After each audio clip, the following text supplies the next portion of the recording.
She has been called a seductress, a schemer, a political mastermind, a goddess, and a symbol of ancient beauty. But who really was Cleopatra VII? Today, we're diving into the life of one of history's most legendary rulers, the queen who dazzled an empire, fought for her throne, and reshaped the ancient world.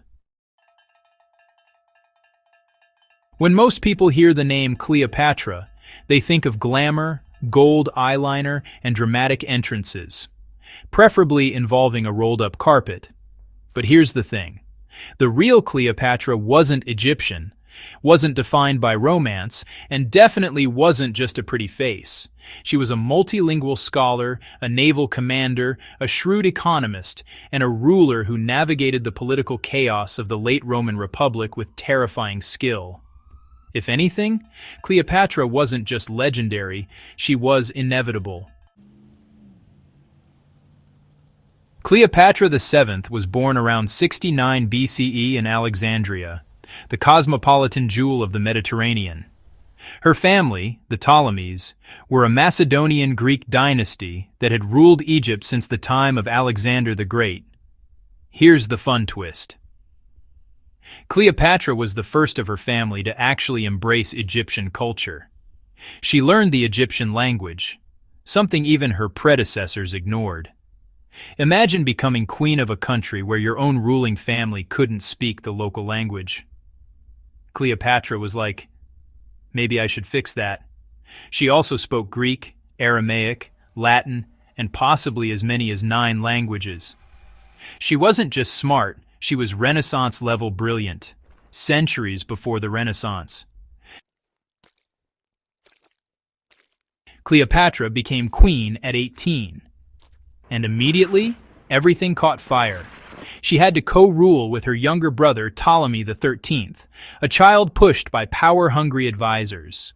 Political tensions skyrocketed, and soon Cleopatra was forced out of Alexandria altogether, exiled, betrayed, nearly broke. But she wasn't the type to sulk. She was the type to strategize. And that brings us to the moment. Julius Caesar arrived in Egypt in 48 BCE, already tangled in a Roman civil war. Cleopatra knew she needed an ally with military power, and so, according to legend, she had herself smuggled into Caesar's quarters rolled inside a carpet, or maybe, a bed sack. Either way, iconic. Now listen, if someone shows up rolled in a carpet to negotiate their political future, you know you're dealing with a professional. Caesar was impressed, not just with Cleopatra's intelligence, but with her grasp of international politics. Together they formed an alliance, personal and political. With Caesar's support, Cleopatra reclaimed the throne. Boom, queen again. Let's take a moment to appreciate how brutally skilled she was in politics. Cleopatra understood Egypt's position, rich, powerful, but vulnerable. Rome was swallowing kingdoms like a political black hole, so she didn't resist the Roman influence. She partnered with it and used it when she needed to. She restructured Egypt's economy, expanded trade, and stabilized the tax system. Under her, Egypt became wealthier than it had been in decades. Cleopatra wasn't clinging to power. She was rebuilding a kingdom. Cleopatra gave birth to Caesar's son, Ptolemy Caesar, better known as Caesarion. And let's be clear, this wasn't just romance, this was dynasty building. By giving Rome's most powerful man his only known biological son, Cleopatra strengthened her political position and ensured Egypt's future. When Caesar was assassinated in 44 BCE, Cleopatra sensed danger. She returned to Egypt and prepared for the next chapter in Rome's endless drama. Cleopatra was summoned by Mark Antony, one of Caesar's successors and, honestly, one of the 3 most powerful men in the world. And how did she arrive? Oh, she arrived. In a golden barge, dressed as the goddess Isis, with musicians, fragrances, and purple sails drifting in the breeze. It was a political mic drop. Antony was captivated by her presence, her wit, her command of statecraft. The two joined forces, creating a political alliance that terrified their enemies. Together, they had 3 children. Together, they ruled the Eastern Mediterranean. Together, they made Octavian, the future Emperor Augustus, very, very angry. Octavian launched a propaganda campaign, painting Cleopatra as a wicked foreign queen who bewitched Antony. Cleopatra, of course, was doing nothing of the sort.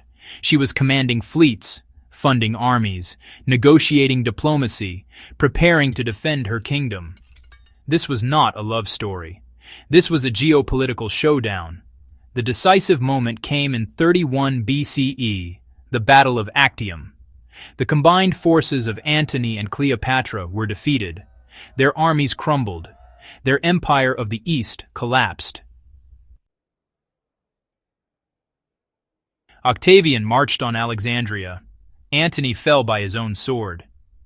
Cleopatra, refusing to be paraded through Rome as a trophy, chose her own fate. The famous tale says she used an asp, a venomous snake. But honestly, historians aren't sure. It might have been poison. It might have been something else entirely. What we do know? Cleopatra died as she lived, on her own terms. And with her death, Egypt became a Roman province. Let's pause for a moment and strip away 2,000 years of storytelling. Cleopatra has been depicted as a femme fatale, a temptress, a villain, a romantic heroine, and a cultural icon. But what do historical records actually say? They portray a queen of extraordinary intelligence, quick wit, subtle diplomacy, and political daring. Ancient Roman writers, many of them hostile, could never deny her brilliance.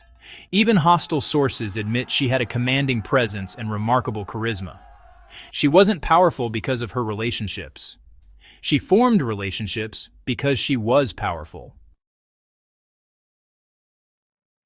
Why does Cleopatra still fascinate us today? Maybe it's because she represents the kind of power rarely given to women in history. A leader who defied expectations, controlled her narrative, and refused to be overshadowed. She combined intellect with spectacle, diplomacy with drama, strategy with storytelling. In many ways, Cleopatra was the original influencer. She understood branding before branding existed. She understood soft power before the term was invented. She understood political theater before modern media. Her legacy isn't just ancient history. It's a reminder. Greatness isn't given. It's constructed, boldly, intentionally, and unapologetically. Cleopatra wasn't the woman Rome wanted you to believe she was. She wasn't a villain or a seductress. She was a ruler in a world where women weren't supposed to rule. One who faced down emperors, reshaped alliances, and fought to preserve her kingdom. She lost the war, but she won immortality. So remember her not as a fantasy, but as what she truly was: a queen, a politician, an icon, and honestly, one of the most extraordinary women in history.